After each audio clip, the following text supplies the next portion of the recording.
¿Sabía usted que los servicios de Pinkerton también están disponibles en Uruguay? Hablamos de la principal empresa de investigaciones del mundo, fundada en 1870 y con presencia en más de 150 países. Con Pinkerton es posible tomar decisiones que reducen riesgos y permiten resguardar el caudal de información de su empresa. Además, orienta en los criterios de selección de personal, previniendo conductas deshonestas. Estamos atentos para proteger su empresa, su marca y sus productos. WhatsApp 095 74 35 22. Somos Pinkerton. El bullying es un término que refiere a la actitud del toro, bull en inglés, que en su embestida lleva todo por delante sin muchos miramientos. El tema viene de varias décadas atrás y se trata de ese acoso sistemático que se da sobre todo en niños, en épocas y en ámbitos escolares. Todos hemos escuchado hablar del asunto, pero vean ustedes, por ejemplo, este uniforme para UNICEF que elaboraron los investigadores Santiago Brum y Carlos Noya. Esto fue publicado en abril del año pasado, de 2021, y revela que entre 1 y 2 alumnos, en realidad entre 1 y 3 alumnos de cada 10 que asisten a instituciones educativas en Uruguay, sufrieron situaciones de acoso escolar. Y la UNESCO nos instala con un nada honroso puesto 14 entre los países que padecen estas situaciones. Bueno, dentro de todo el marco conceptual, obviamente que es muy vasto, lo que hay son personas y que seguramente en sus trayectorias de vida tengan ese peso adicional de haber sufrido acoso. Después Hernando nos dirá tal vez esa otra vertiente más inquietante, cuánto tiene que ver esta situación vivida en la infancia con la seguridad, la inseguridad, con la comisión de delitos terribles como hemos conocido a través de las cadenas internacionales. Y para muchos, bueno, será una cordillera eterna, para otros una motivación extra para salir adelante y que además su experiencia nos sirva de ejemplo. De eso trata hoy el espacio Vivir Seguros que facilita Hernando Hernández de Pinkerton Securitas en Uruguay y que nos permite conocer algo más de la historia del doctor Fernando Montero. Tiene que ver con superar los miedos de un bullying escolar, una experiencia de solidaridad humana singular. El doctor Montero es un profesional destacadísimo de la medicina con un perfil además polifacético, un posgrado en farmacología en la Universidad de Harvard. También se especializó en acupuntura y es el director de la clínica Montero, conocido por Monty, por lo menos así me lo ha dicho Hernando Hernández, al que tengo mucho gusto en presentar en esta instancia. Hernando, ¿qué tal? ¿Cómo te va? Muy buenos días para la audiencia, Fernando, o Monty y Daniel, ¿qué tal? El tema que nos convoca tiene correlación directa con lo que venimos hablando de la inseguridad y la seguridad, porque toca 2 o 3 temas de lo que siempre hablamos. La inseguridad no solo refiere a los delitos, sino refiere a 2 temas importantes subjetivos, que son la violencia y el miedo, y los entornos, el control de los entornos. En este caso, el entorno es más privado, es en un ámbito escolar, pero puede ser en otro, pero también allí se ejerce violencia, o se puede ejercer violencia, que obviamente no solo la física, la importante ni la más difícil de enfrentar, y también se sufre miedo. Por eso la invitación y el agradecimiento a Monty de poder contarnos su experiencia, que también en algunos sentidos es extrapolable a enfrentar situaciones de inseguridad y miedo. Gracias, Monty, te escuchamos. Buenas, ¿cómo andan? Muchas gracias primero de todo por la invitación, es un honor estar acá. Y bueno, la verdad que sí, estoy de acuerdo con lo que decís, justamente iban a todo lo que es la parte de miedo y bueno, la historia mía creo que la vieron en las redes, la historia de un chico que es el que me hizo bullying desde muy pequeño. Estamos hablando de que es entre los 8 y 10 años más o menos todo esto que pasó.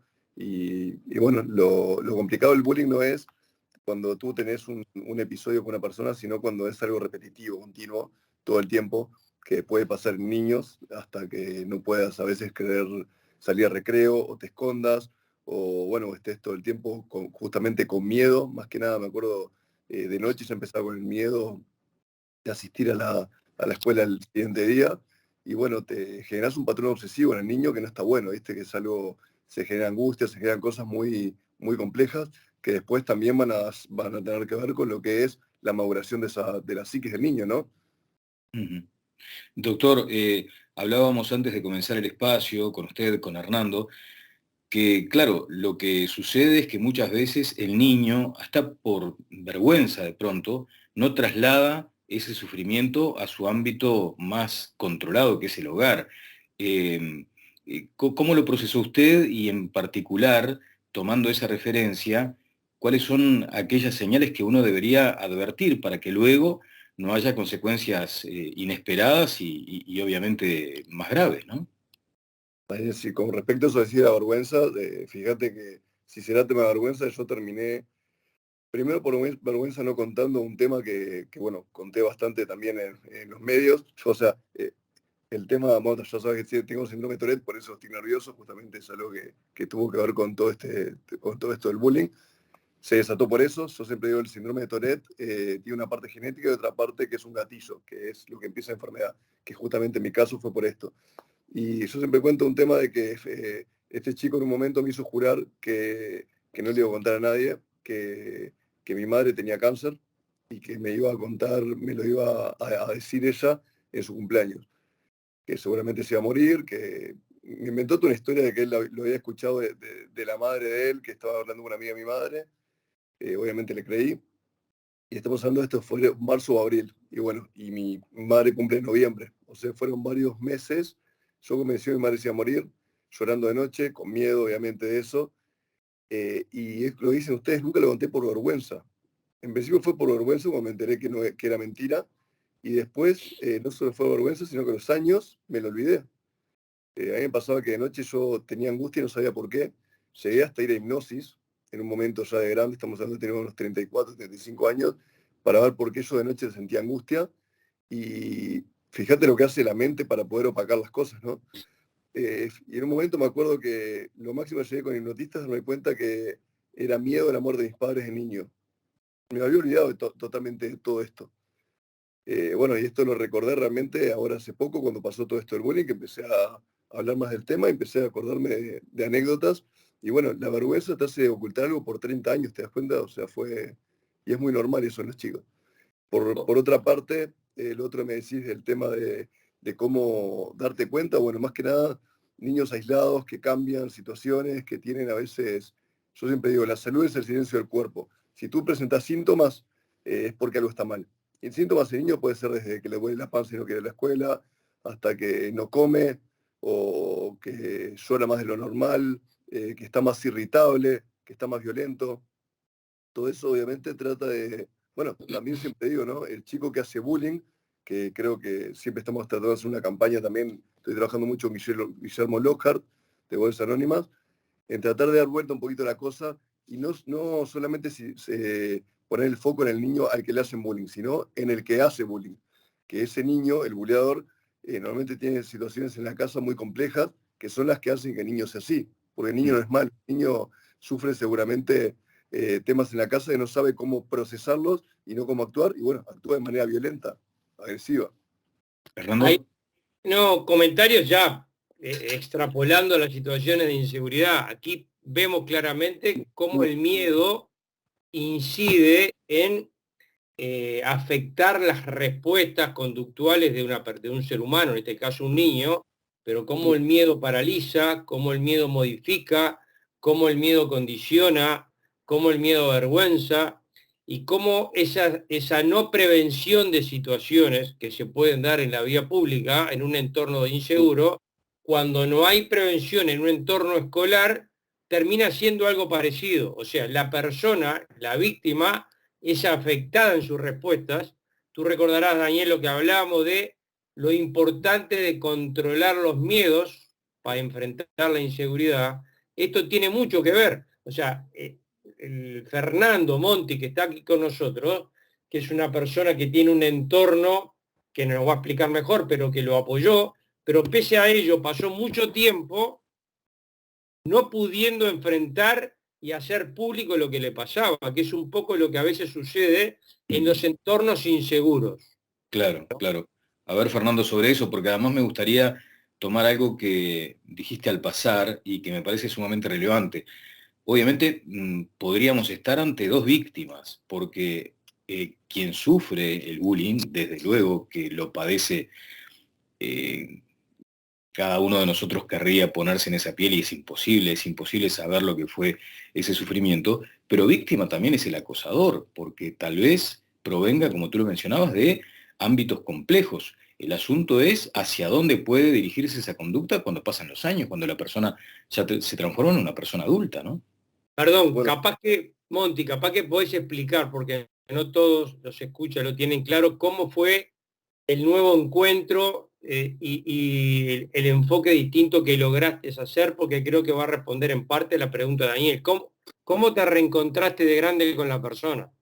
pues, primero de todo, para poder llevarlo a lo que es el sentimiento de la persona, hay, hay escenas de anécdotas violentas con esa persona continuas desde que, no sé, un día, por ejemplo, por los tics nerviosos me dijo que cada tic que hiciera me iba a pegar en la cabeza. Entonces fue todo un día entero y cuando yo contaba a los profesores, continuamente me decían, no, son cosas de niños, déjalo, que te pida perdón, y seguía lo mismo. Y ahí obviamente me decía, si decía algo, decía, sos un alcahuete, me golpeaba más.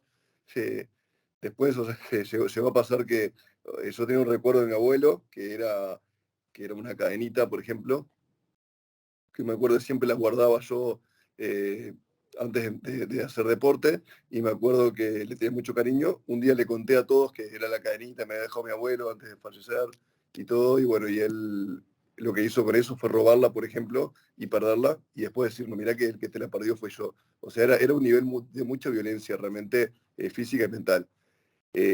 Yo me lo terminé encontrando a él en un casamiento a los varios años. Estamos hablando del 2011, creo que fue, o 2012, casamiento de un amigo.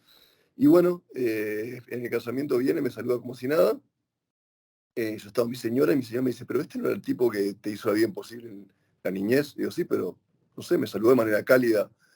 Me pareció rarísimo. Ahí me di cuenta que la persona que hace bullying se olvida y el que sufre, que obviamente fui yo, tiene el recuerdo de la persona que de niño, imagínate lo que es, obviamente con pensamientos inmaduros, le decías la muerte en un momento a la persona que te acosa todo el tiempo bueno, le genera mucho odio, resentimiento. Y bueno, lo encontré de esa manera y al rato en el casamiento un amigo me dice, Fer, mirá, necesitamos un médico, hay un chico que está muy mal, está en una mala situación, y era este chico que estaba en el piso, casi en coma, estaba convulsionando, vomitándose todo, aspirándose, era una situación horrible en la cual había que realmente salvarle la vida en el momento, pues si no, bueno, la iba a perder.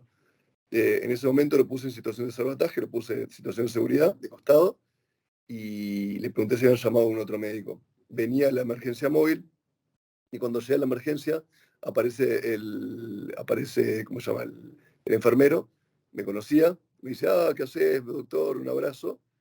Y la doctora me dice, qué bueno esos médicos. Yo soy pediatra, no sé qué hacer acá, así que te vas a encargar vos. Me mató, me arruinó. Yo siempre digo, a una persona que querés mucho o una persona que odias, es muy difícil atenderla por un sesgo de generar. Tú tenés un hijo con un cáncer, por ejemplo, y no puedes nunca tratarlo, pues vas a creerte que no tiene nada. Que una Claro. persona que detestás, bueno, puedes hasta obrar mal. En una maniobra como una intubación, como tenía que hacer yo, hasta en un momento de ponerte nervioso, sin saber por qué, lo puedes hasta lastimar. Y bueno, tuve que entubarlo, si no iba a perder la vida en el momento. Y lo increíble de este cuento, que es lo que te muestra, como siempre digo, cómo Dios nos juega los dados, cómo pasan las cosas por algo, que ahí me di cuenta también, fue un momento importante en mi vida para mí. Yo he aprendido a entubar en Minas. Me acuerdo que yo no quería aprender a entubar cuando estaban dando la clase. Le dije, mirá, al doctor Cuba, me acuerdo, doctor, no tiene sentido, yo voy a hacer deportología, acupuntura, yo no quiero aprender a entubar, no me sirve de nada. Y me acuerdo, me dice, Fer, mira, ¿alguna vez sentiste asfixia? ¿Una vez te faltó el aire? Y me acordé que la única vez que me faltó el aire fue cuando este individuo me ahorca, me asfixia y me hace perder el conocimiento. Y en ese momento dije, no, sí, me faltó el aire. Me dice, bueno, eso le puede pasar a una persona y se lo podés evitar. Ahí agarré enseguida el lingoscopio y aprendí a entubar. O sea que yo aprendí por él a entubar y para él, porque la única vez en mi vida que yo entubé fue ahí. Y no creo que lo haga de nuevo, ¿entendés? En ese Claro. momento me dice, ¿pero sabes entubar? Me acordé de todo esto y dije, vos, por algo está pasando. Lo entubé de manera limpia y enseguida precisa. Me impresioné, dije, bueno, puedo tan fácil. Y bueno, pasó por algo. se fue al sanatorio y dije, "Oh, ¿por qué le salvé la vida a este tipo?". O sea, que siempre hay gente que decía, qué heroico, salvar la vida a tu enemigo. No es heroico, es un juramento hipocrático que tenemos los médicos, no podés no salvarle la vida. No es de héroe, todo médico lo hubiera hecho, por lo menos sea tu enemigo. Eh, y bueno, cuando se va, estuvo 3 semanas en CTI, estuvo muy mal, viendo gente morir, pasar. Y bueno, ahí es donde yo empiezo a ver la vida de él.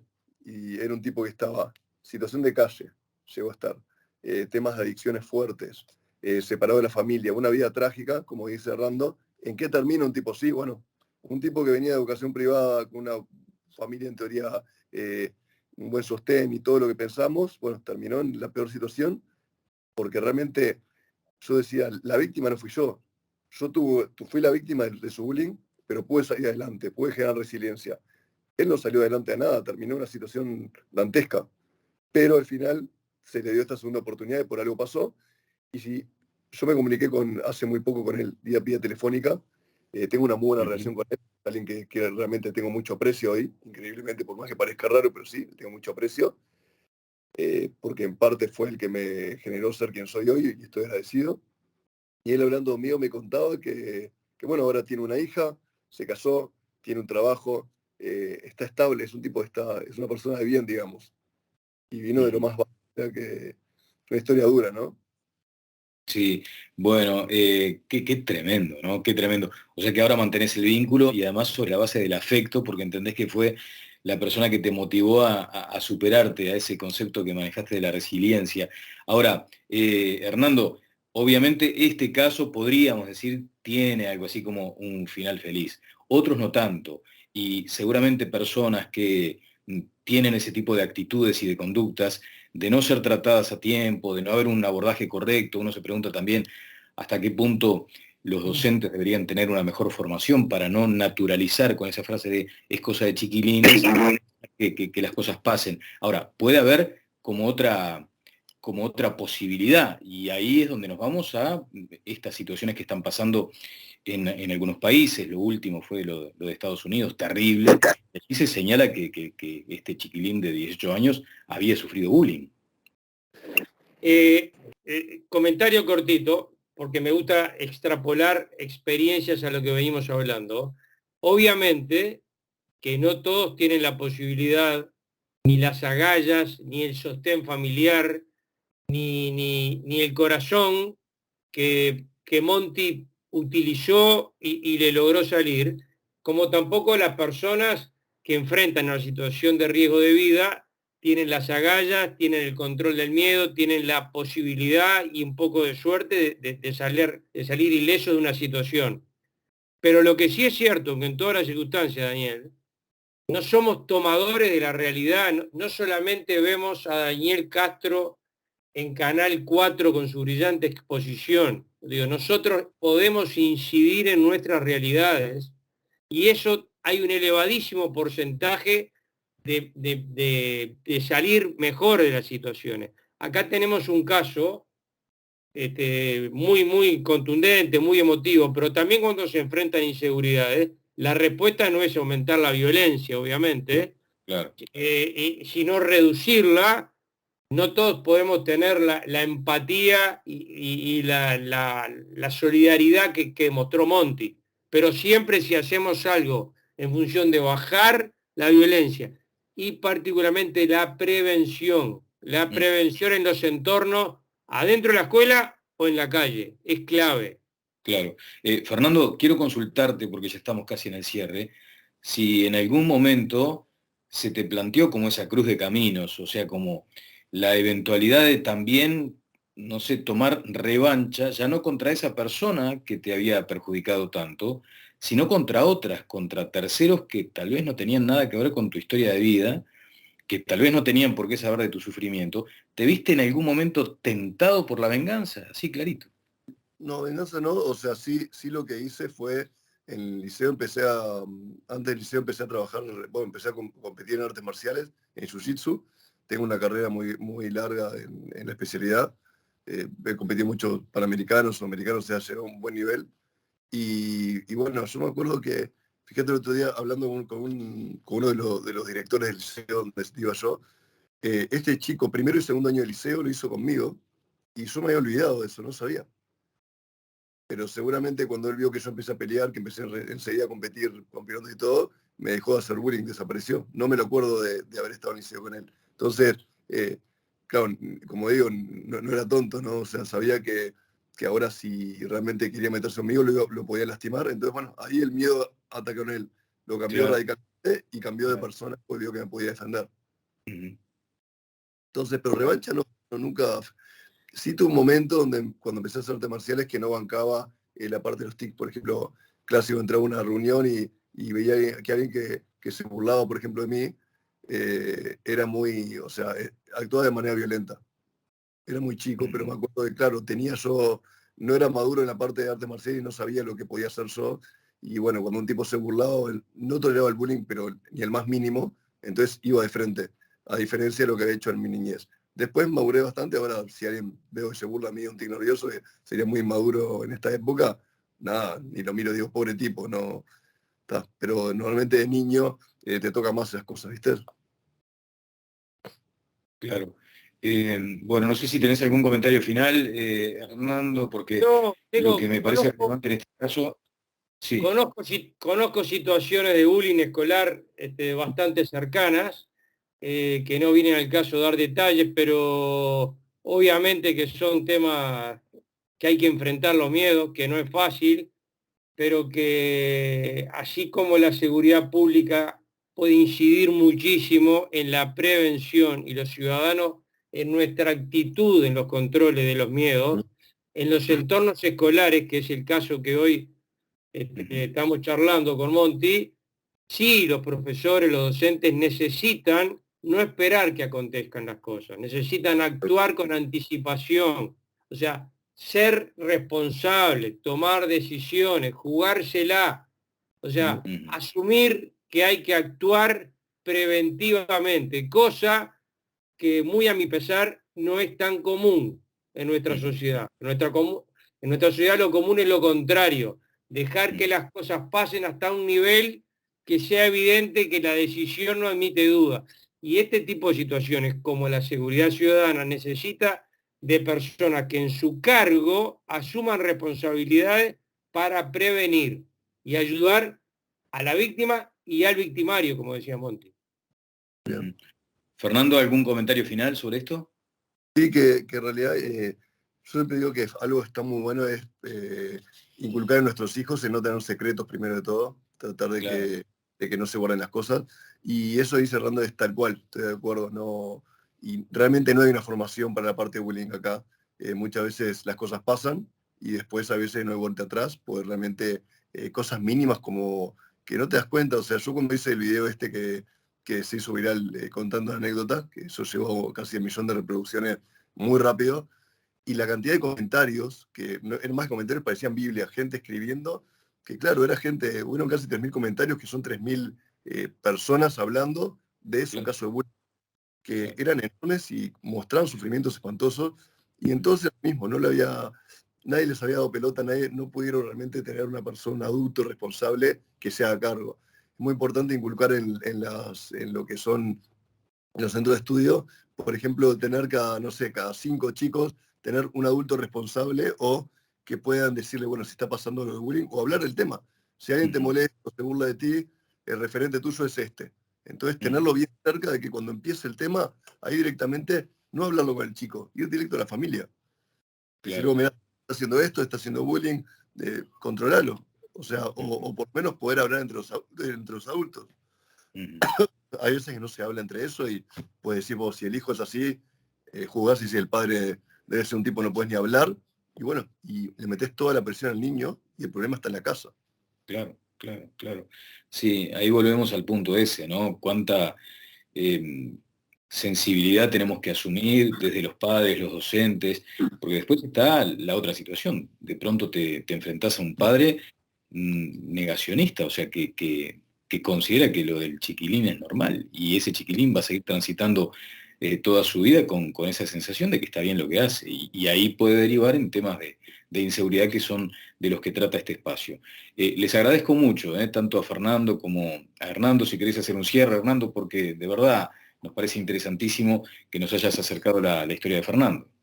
Bueno, yo como siempre me congratulo de hacer estas tareas contigo, Daniel, porque hemos tratado de darle un enfoque distinto desde la experiencia ciudadana y desde distintas disciplinas. La experiencia que nos comparte Monti hoy es casi desde su corazón, por lo cual recontra agradecido, recontra convencido y felicitarte por hacer público tu experiencia, que es parte de superar los duelos, ¿no? O sea, contar públicamente que lograste sobrellevarlo va a ayudar a mucha gente a hacer lo mismo. O sea que muy agradecido y te envío un abrazo muy fuerte y cálido. Igualmente, y muchas gracias por invitarme al programa. Cuenta conmigo para lo que sea siempre. Muchísimas gracias. Bueno, estuvimos en este espacio Vivir Seguros con Hernando Hernández y con nuestro invitado de hoy, Fernando Montero. Nos vamos a volver a ver y a escuchar el próximo fin de semana. Que pasen todos muy bien. Fuerte abrazo y buena jornada para todos.